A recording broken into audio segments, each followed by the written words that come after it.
Nos projets sont troublés. Pourtant, nous faisons tout notre possible pour les mener à bien. Voilà maintenant plusieurs siècles que nous planifions ce plan dans le plus grand des silences. Bien sûr, il y a déjà eu pas mal de fouineurs qui ont essayé de nous percer à jour.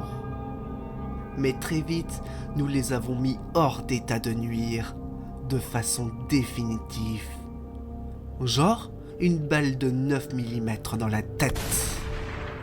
Généralement, leur vie ne durerait pas longtemps une fois débusquée. Et ça valait de même pour leur plan de nuisance à notre égard. Puis, il y a quelques décennies, nous avons mis notre atout en place, et de façon progressive. Bien que cet atout, ou devrais-je dire, outil de contrôle, n'était initialement pas prévu dans notre plan. Mais quand on a appris l'existence de cette chose que l'armée américaine avait créée, notre plan s'est vu changer et perfectionné à un point considérable. En effet, l'outil que l'armée américaine avait mis en place fut du pain béni pour nous. À l'époque, nous avions imaginé que ce serait une puissante arme de propagande, encore plus puissante que les journaux, la radio et les magazines d'information, qui, je dois bien avouer, devenaient obsolètes au fil du temps.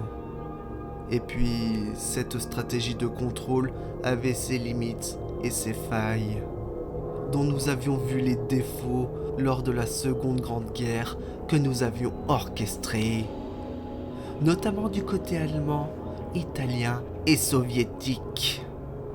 Au début, et face aux dictateurs tyranniques des pays précédemment cités, la propagande et le contrôle sur les peuples marchèrent très bien, jusqu'à l'arrivée de nouveaux pions sur notre échiquier qu'était la guerre.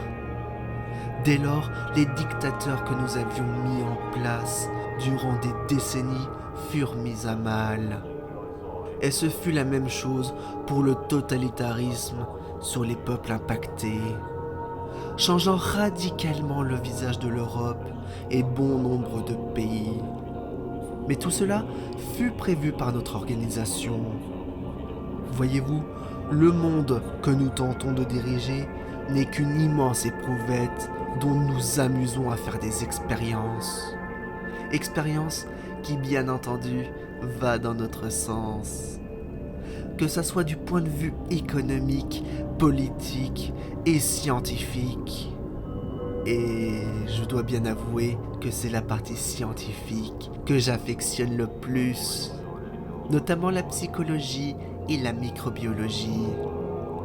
Étudier le comportement des peuples en situation de crise épidémiologique ou pandémique. Pour faire simple, nous créons des virus ou des bactéries en laboratoire. Puis, nous les inoculons sur des sujets humains volontaires ou animaux dans des centres de recherche.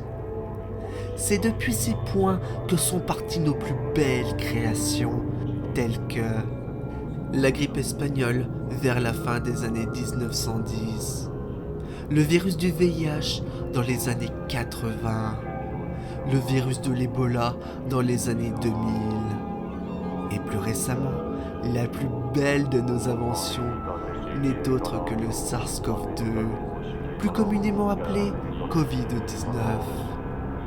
Tous ces désagréments sanitaires que nous créons ne servent qu'à alimenter la peur et la paranoïa des pays du monde. Et c'est là que la création de l'armée américaine que nous avons corrompue entre en jeu.